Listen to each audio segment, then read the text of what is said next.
भाई मैं तो मानता हूँ, हम थोड़ी देर पहले पॉडकास्ट से पहले मैं और शुभम भाई डिस्कस कर रहे थे, न्यूयॉर्क की बात कर रहे थे। भाई न्यूयॉर्क में अपने ज्यादा डर लगता है यार। इंडिया लोग सोचते हैं न्यूयॉर्क वो अमेरिकन ड्रीम में जी रहे हैं, time square, statue of liberty. New York ज्यादा खतरनाक है अगर तुम बेवकूफ हो तो।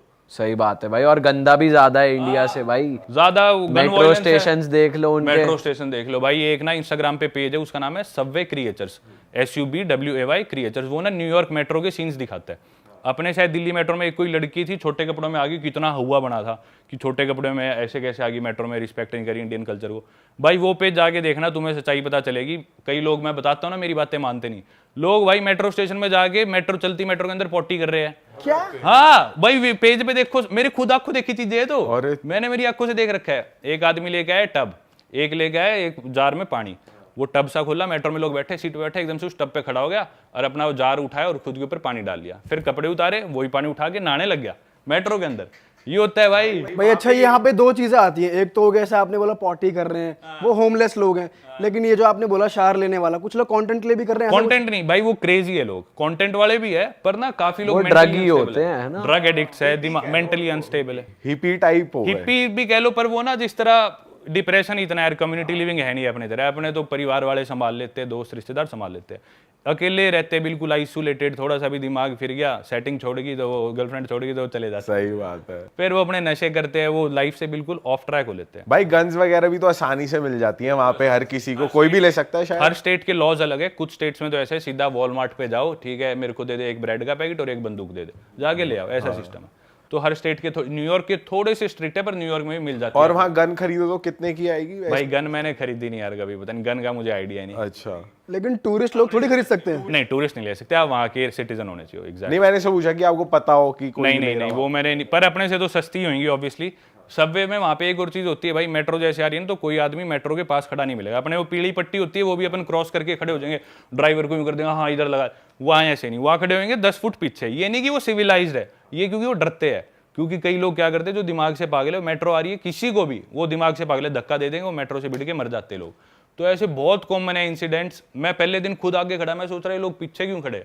फिर मेरे को एक लोकल ने बताई, फिर मैंने जाके यूट्यूब पे वीडियोस देखी, इतना कॉमन है भाई। हर दूसरे तीसरे दिन किसी को धक्का देते हैं, मेट्रो के आगे चिप जाते हैं। भाई इंडिया तो वैसे ही बदनाम है, दिमागी संतुलन तो अमेरिका वालों को खिला हुआ है ज्यादा। हाँ भाई वो ज्यादा चटक है। और आप तो गए हो टाइम स्क्वायर के आसपास, कितने होमलेस होते हैं भाई। वो एक ना फीलिंग, आप जो सोचते हो कि हम टाइम स्क्वायर पे होंगे, बहुत खुला मजा आ रहा होगा, पर डर लगता है भाई वहां पे। डर लगता है भाई, सीपी ज्यादा बढ़िया अपने टाइम स्क्वायर से। सही में। मेरी एक वीडियो मेरे को बनानी थी, वो बीच में रहेगी, Connaught place versus time square. तो उसकी शूटिंग पूरी हुई नहीं, पर मैं पूरा कंपेयर करके बताऊंगा भाई अपना सीपी। तो यहाँ कुछ पॉइंटर्स अगर आप बता सकते हो। जैसे कि सीपी में आपको रिक्शा लेनी हो, एक रिक्शा आपको ए ब्लॉक से सी ब्लॉक जाना हो, कितने 10 रुपए ले लेगा, 20 रुपए ले लेगा। टाइम स्क्वायर में भी रिक्शा है, उस रिक्शा का प्राइस है 1 किलोमीटर का 7,000 इंडियन रुपीज, 7,000 रिक्शा के रुपए।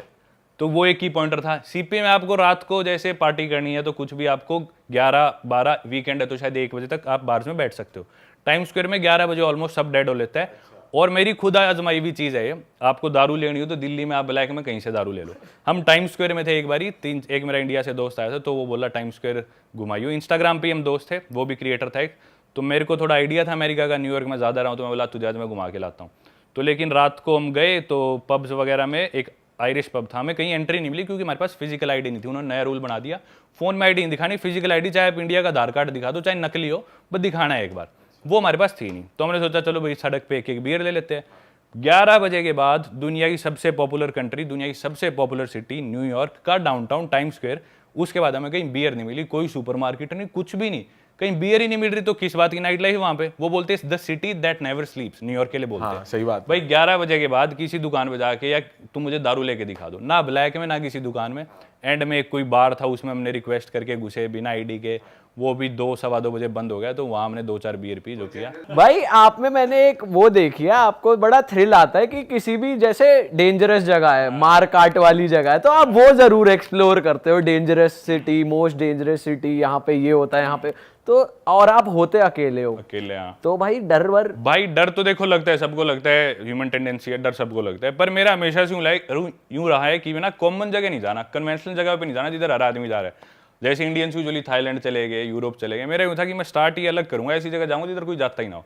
तो तब से ही मैंने अपना ये यूएसपी बना लिया भाई, जो खतरनाक जगह है, जो अनकन्वेंशनल जगह है, वॉर जोन्स है, या जिधर और लोग जाने से डरते हैं मुझे उधर जाना पसंद है, और उधर जाके मेरे को और ज्यादा मजा आता है। क्योंकि जैसे सीरिया चला गया मैं, सीरिया कोई नहीं जाएगा, लोग डरते हैं, लेकिन जब मैं सीरिया आया तो उन्होंने देखा अच्छा कोई टूरिस्ट है इतनी दूर से हमारे देश घूमना है, हमें भी कोई घूमना है, वो इतने खुश हो गए यार। लोग मेरे से पैसे नहीं लेते थे दुकानों पे, बोले नहीं हम आपसे पैसे नहीं ले सकते, आप हमारे जैसी कंट्री में घूमने आए हो। तो वो जो प्यार मिलता है ना लोगों से ऐसी जगह पे जाके, वो भाई अनमैच्ड है, वो कहीं और मिल ही नहीं सकता, इसलिए मेरे को काफी मजा आता है। भाई इसको थोड़ा ना और एग्जांपल की तरीके से बात करते हैं। रिसेंटली आप एक कंट्री में गए जहाँ पे आपको लोकल लोग मारने लगे, पत्थर फेंकने लगे, आपको गाली गलौज करने लगे, तो वो एक्सपीरियंस कैसा था, कुछ बताओ उस बारे में। आप हेती की बात कर रहे हो ना हेती की शायद? बात कर रहा हूँ हाँ। तो हेती भाई जिनको नहीं पता मैं बता देता हूँ, क्योंकि ना आम लोग जो इतना ट्रैवल नहीं करते हैं, मैं नहीं बताता ज्योग्राफी के बारे में, कंट्रीज के बारे में, तो थोड़ा सिंप्लीफाई कर रहा हूँ। हेती एक कंट्री है, नॉर्थ अमेरिका कॉन्टिनेंट में पड़ती है, और नॉर्थ अमेरिका, साउथ अमेरिका, जिसे हम अमेरिकाज भी बोल देते हैं, या फिर वेस्टर्न हेमिस्फेयर, अर्थ को अगर हम बीच में से भाग करें तो एक ईस्ट वाला ईस्टर्न हेमिस्फेयर, वेस्ट वाला वेस्टर्न हेमिस्फेयर। तो अर्थ के जो वेस्ट वाला पार्ट है उसकी सबसे गरीब कंट्री है वो, और सबसे खतरनाक कंट्री भी उसे माना जाता है। बहुत गरीब है, बहुत ज़्यादा वहाँ पे क्राइसिस है, राइट्स है। तो मैं सड़क पे चलने लग रहा था, और चलते चलते एक आदमी पीछे से चिल्लाने लग रहा काफ़ी देर से, ब्लैक आदमी था और चिल्ला रहा था, और ऐसे किस्से हो जाते कई बार। तो मैंने सोचा क्यों उड़ता तीर लेना, क्यों फालतू में किसी से पंगे लेने, क्योंकि मैं फॉरनर हूँ, उनका देश है, वहाँ का लोकल आदमी है।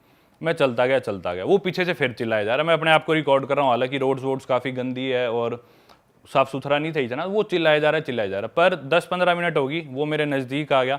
तो मुझे लगा कि अब तो फाइट और फ्लाइट वाली सिचुएशन आ गई है, तो लड़ना पड़ेगा या भागना पड़ेगा। तो मैं जैसे चलने लग रहा हूँ, मेरे लेफ्ट साइड में 2 लड़के बैठे थे, एक जीप थी, उस जीप पे 2 तगड़े लड़के बैठे थे, लोकल ही थे, वो भी ब्लैक्स वहीं के, हाइती के। तो वो मेरे को दूर से घूरने लग रहा है, पीछे से मेरे राइट साइड में वो आ रहा है, लेफ्ट साइड में 2 लड़के जीप पे मेरे को घूरने लग रहे हैं, मैं ऐसे चलने लग रहा हूँ। तो मैं अब समझ गया कि हो सकता है ये मिले हुए सारे और ये मेरे पे अटैक करे।